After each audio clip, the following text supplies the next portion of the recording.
imagine standing on a rugged lava flow where fire and lava once flowed beneath your feet, carving tunnels through the earth. This is exactly where I am at now. Welcome to the lava beds. First, I'm going to tell you how the lava beds are formed, and then I'm going to talk to you about the Modoc War, and then I'm going to tell you the interesting things that you can do here at the Lava Beds National Park. First, let me explain how they are formed. And then I'll talk about the Modoc War and how the lava beds played a key feature in the war. And then I'll share with you what you can see and what you can do here at the park. The lava beds was formed by an eruption at Medicine Lake 500,000 years ago. As lava flowed, the top cooled and hardened while the molten lava kept flowing underneath. That's how the caves were formed. Behind me, you see a bunch of volcanoes that are still here. This is just many little tiny volcanoes that are through the Pacific Northwest. Over time, cooling, collapsing, and erosion gave us today the rocky and unforgivable landscape that you can see behind me, with thousands of lava caves behind me. Back in 1872 and 1873, this is the site of the Modoc War, and to my left is Gillam's Camp, and then over to my right is Canby's Cross and Captain Jack's Stronghold.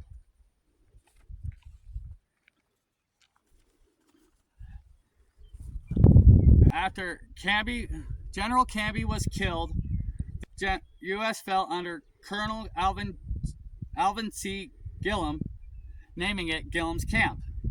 It stationed 600 to 1,000 men from April 15th to mid-May the next month.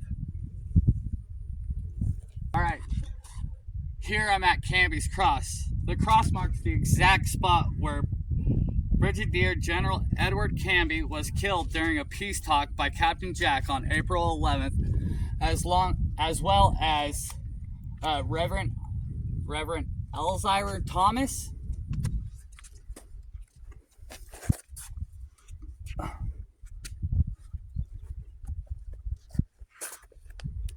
General Canby was the only general to be killed during the Indian Wars.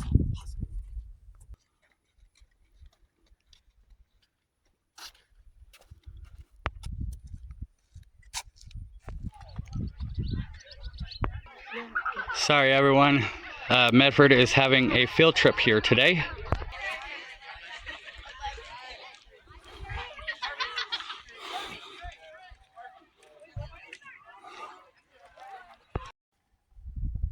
In front of you begins the inner perimeter of defense. The clefts in the lava were like crevices in a glacier, formed as solidified crust of the flow was dragged forward by movement of the molten lava beneath. These terraces make 1/2 square mile stronghold area a fortress. Attack from any direction was difficult. From a distance, the terrain looks deceptively even and easily negotiable. The attacking soldiers soon found, however, that deep crevices and jagged boulders were terrible obstacles to negotiate, especially under fire.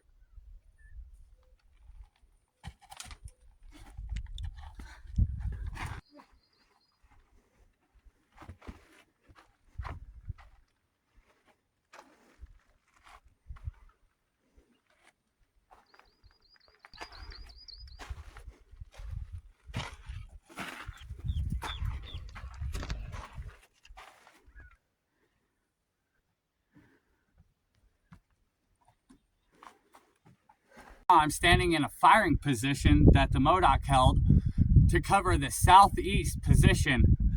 It offered an excellent view of the east where nobody else could see the soldiers.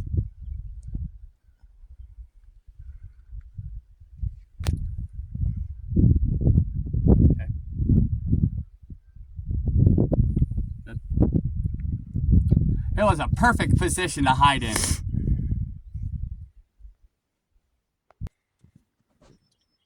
Right? Yeah. The Modocs used this as a shelter. They didn't need much, but just a little bit of heat and to keep them warm through them. The Modocs used this for the harsh winters they had. With protection from the outside, they only needed a little bit of fire right here to keep them warm throughout the winter. It's pretty cool, ain't it?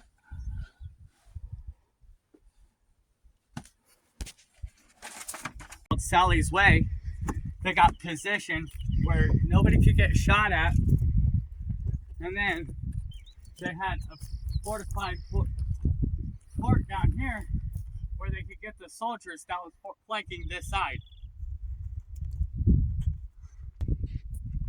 Man, if these rocks could tell a story, imagine what they would tell. Over here we have a fortified rock wall where the natives hid to keep position. Right now I'm standing in a little cave that was used. You can see the black smoke on the walls. And then you peek out and into the battle zone. Right here I'm walking through a position where soldiers used to run through and get into different flanking positions. They'd come up, get off their shots, and then get back down into these holes. You know, it was 53 versus 1,000 people. You know, they needed that extra concealment to get through, you know. Nice features.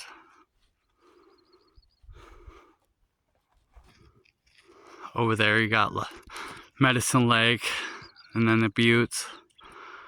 And then as you look in, there's Mount Shasta and more hiding positions.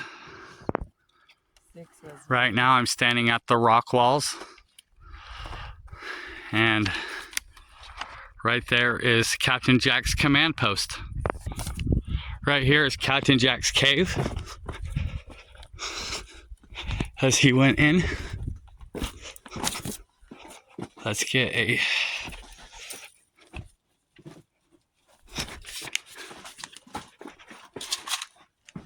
all right. Here was Captain Jack's cave.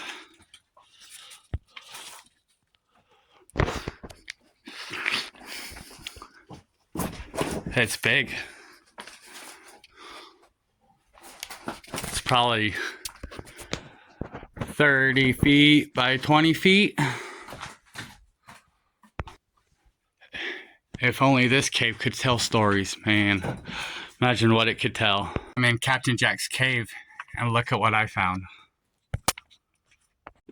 I found petroglyphs on the rocks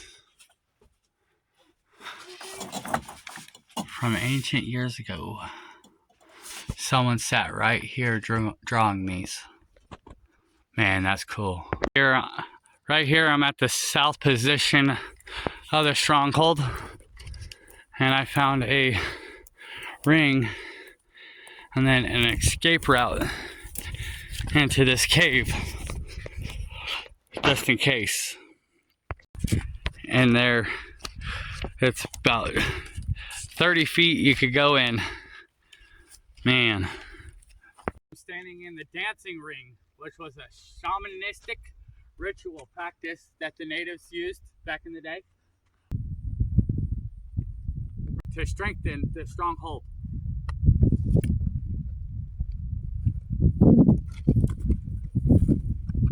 Now I'm standing at the entrance to Sconchin John's Cave, now known as Tumbleweed Cave.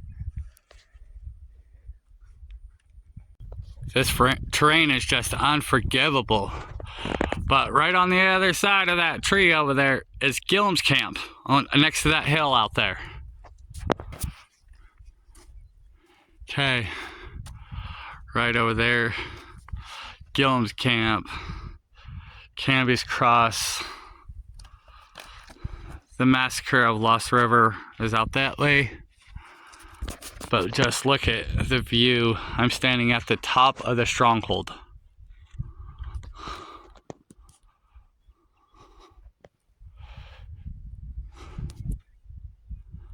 And then all the way around. Imagine looking out there and all you see is water. Now it's turned into agricultural hayfields. Look at these fortifications. You know, 53 men versus 1,000 men. Just craziness. But I see how they survived for so long. Imagine walking through here and getting shot at. You wouldn't know where they're coming from. You know? They could be anywhere. Ready? Yeah. How could 160 men, women, and children, along with their dogs and horses, withdraw from the stronghold overnight without alerting troops bivouacked on either side? That question still puzzled both army leaders and historians. Many have assumed that the Modoc sneaked up some lava trenches or gullies, probably with the convenience of some help from the Warm Springs Scouts. Aerial photos and modern terrain maps of the terrain, however, make it quite clear that the Modoc simply walked southward from their living quarters and kept on a flat, easy, traverse surface of the lava plateau. This they avoided a rough, deep trenches. By dawn, they could easily have reached a new supply of water in the ice caves, now called Captain Jack's Ice Cave and Frozen River Cave, which lie about 5 to 6 miles to the south. Standing at one point on this escape route, look to the north. The Modoc's living quarters in the strongholds are less than the length of a football field from here. You can walk to them over this flat surface in 1 minute. Now look to the south and you notice how easily you can avoid the heavily collapsed basin on either side by staying on the plateau surface between them. This site of the Warm Springs encampment is more than a half a mile off this route. The escape trail is well known to the Modocs. It is the same trail they used to drive stray and stolen cattle into the corral. Year ago around the stronghold had a different appearance. All to the north of me, which is now cultivated land, covered the 94,000 acre Tule Lake. Another striking difference was the plant life. Most of the northern end of the lava beds monument was covered by native brunch grass and sagebrush. In the years after the Modoc War, heavy grazing of sheep depleted the native perennial grass so badly that non-native species became dominant. The annual cheatgrass, an import from Europe, is the most notable example. It quickly spread and crowded much of the damaged bunchgrass. Wildfire also has an important natural influence to the grassland community. Frequent natural fires help maintain the native plants in balance.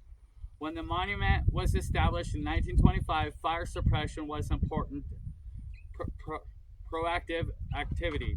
Juniper trees began to grow where none could gain a foothold before. Native grasses, which were favored by fire, could not regain control.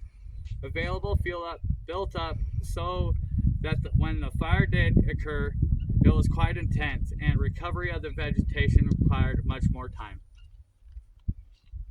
Today, people come to explore with over 20 lava tubes that the National Park Service has available, or you could go on a hike that I just took you on. And you can learn from the Ranger program, visit historical sites, or even the petroglyphs off to the east. Come to the lava beds and have a blast. Thank you.